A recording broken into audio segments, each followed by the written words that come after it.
La lengua ceja es una lengua de la familia lingüística Takana. Esta familia lingüística agrupa 5 lenguas, pero en el Perú solamente se habla ceja, de modo que es una lengua en el Perú de alguna forma aislada del resto de su familia, ¿no?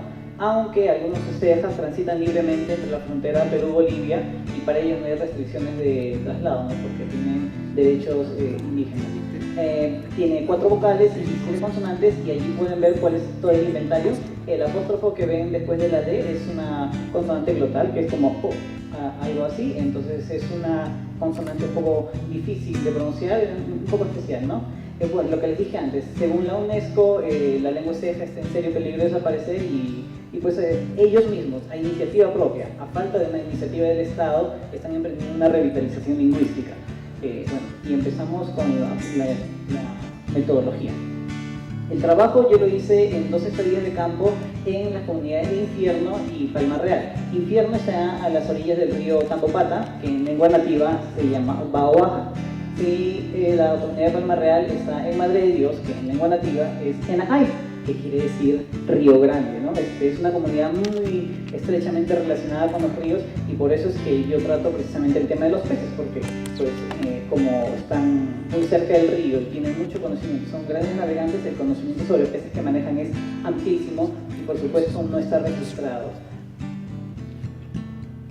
Bueno, pero no solo tenemos artrópodos nocivos, que eso es lo que más le dan, como si fueran si los artrópodos fueran los malos de la película. No, también tenemos muchísimos artrópodos que pueden ser benéficos para los humanos, ¿no? Y que tienen una relación bien interesante con los humanos. Y uno de ellos pues son las abejas, ¿no? Que si bien en la cultura maya, que es la de la península de Yucatán, han estado presentes las abejas, sobre todo las meliponas.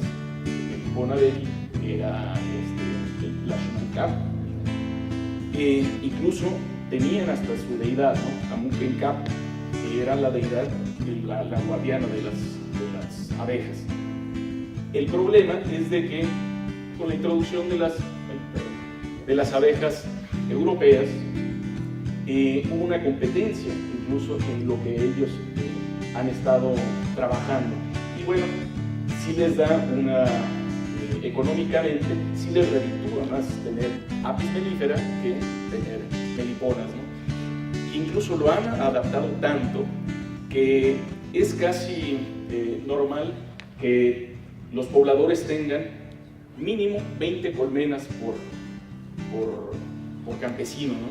Pero hay algunas zonas, por ejemplo en el norte de Yucatán, que pueden incluso tener personas hasta 900 colmenas, ¿no? El estudio se desarrolló en el oriente colombiano, en la ciudad de Yopal. Eso queda en el margen sur del río Cravo Sur. Yopal es una ciudad relativamente pequeña, 300.000 habitantes más o menos, que se ubica más o menos a 350 metros sobre el nivel del mar. El trabajo se hizo con 222 niños y adolescentes de 2 instituciones educativas, con un grupo que oscilaba entre los 8 y 14 años de edad. Lo único que se utilizó fue un listado libre. Con el listado libre se pudo obtener la información para hacer el análisis de las 9 categorías, pero les reitero, esto solamente es un análisis a la categoría de la valoración estética. La matriz utilizada para hacer ese análisis fue agarrar 4 columnas, poner en la primera columna los animales que ellos consideraban agradables, por qué les parecía agradable, es decir, algo más abierto, sin niveles de opción, y en la siguiente los animales que les parecían desagradables y por qué les parecían desagradables. Dábamos la posibilidad de que los niños citaran hasta 5 animales, hasta 5. Podían citar los 5, 4, 3 o no citar absolutamente ninguno. Luego entonces, cuando nosotros ya íbamos a hacer el análisis de la información obtenida, los animales que se consideran agradables, pues nos iba a mostrar la tendencia biofílica, y los desagradables la tendencia biofóbica.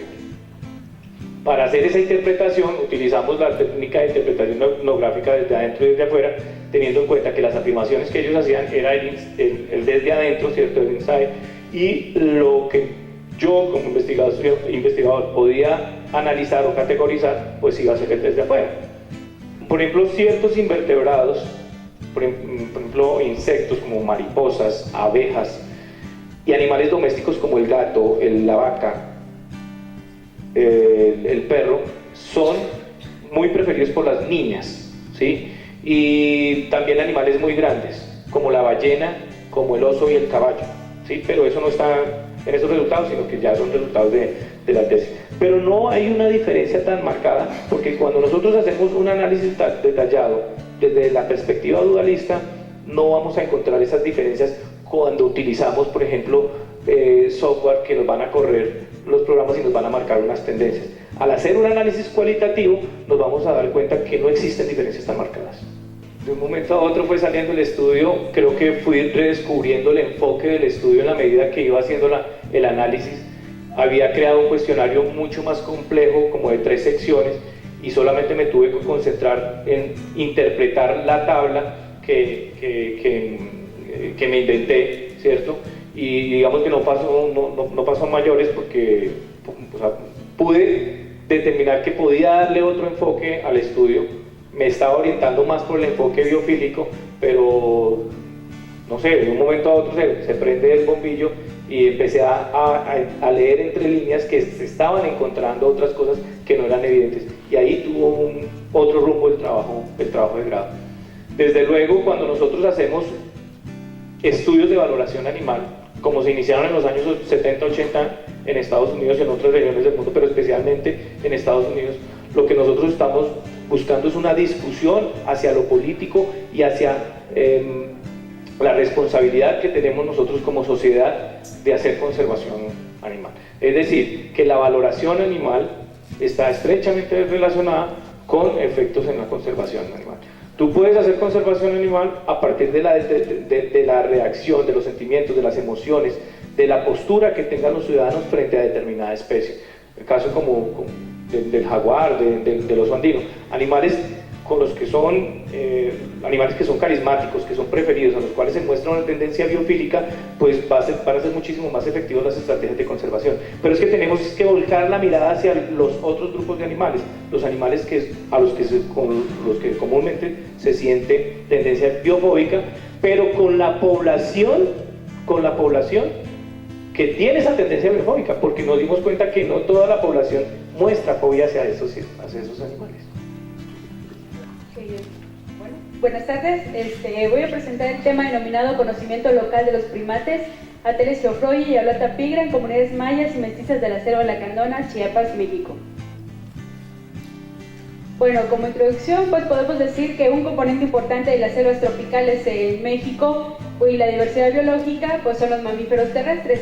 De ellos sobresalen por comportamiento y tamaño los primates. En México tenemos 3 especies de primates, 2 especies de mono aullador, Aulata pigra y Aulata palliata, y una especie de mono araña, Ateles geoffroyi. Es importante mencionar, vaya la redundancia, la importancia de los primates, ya que radican los servicios ecosistémicos que prestan. Por ejemplo, son polinizadores, dispersan semillas, también nos ayudan en las cadenas tróficas y además presentan un patrimonio cultural para las regiones donde habitan. Este interés se remonta al pasado prehispánico y podemos observar algunos vestigios como cerámicas, murales y otros objetos de la vida ritual.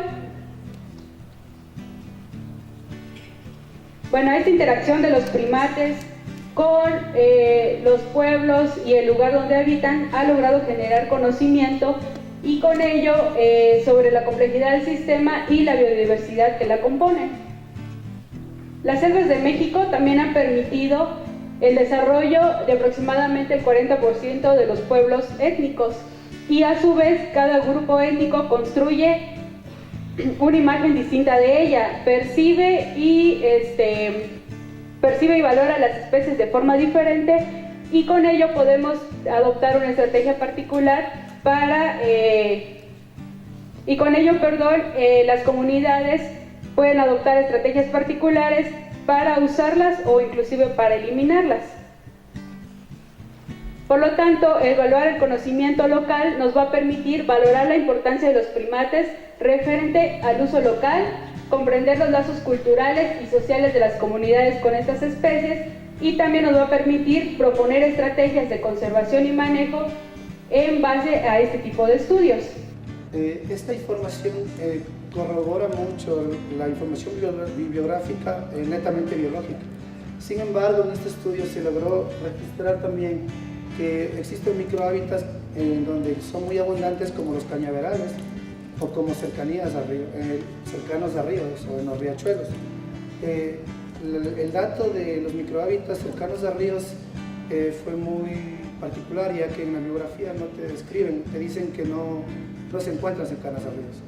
Entonces este dato también sería muy importante investigarlo y hacer un estudio para mirar si en verdad se encuentran en los ríos. Con respecto a la alimentación también encontramos resultados muy curiosos. Bueno, el 43% nos hablaban de que se alimenta de anfibios, el 35% de que se alimenta de roedores, el 10.45% entre aves y mamíferos. Lo que aquí nos impactó es que existe un porcentaje alto que nos describen que los roedores son uno de los alimentos preferidos de esta especie. Sin embargo, cuando nosotros buscamos en la literatura, existe solamente un trabajo que se realizó con contenidos estomacales que te describen que consumen roedores. Solo un trabajo, los demás no te dicen roedores. Un trabajo que te dicen de una familia, que se alimentan de la familia Muri. Bueno, también queríamos saber los usos que le dan a esta especie en estas comunidades. Y básicamente el mayor uso que le dan es el uso medicinal.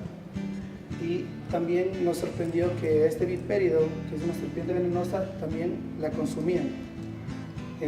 Vamos a hablar después de las formas de consumo y esas cosas, pero fue algo que encontramos muy particular. Además también tienen ciertos usos comerciales. Y elaboramos esta tabla, en donde encontramos las formas de uso, las partes que utilizan los pobladores y cómo la usan, y para qué enfermedades o para qué uso le dan estas personas.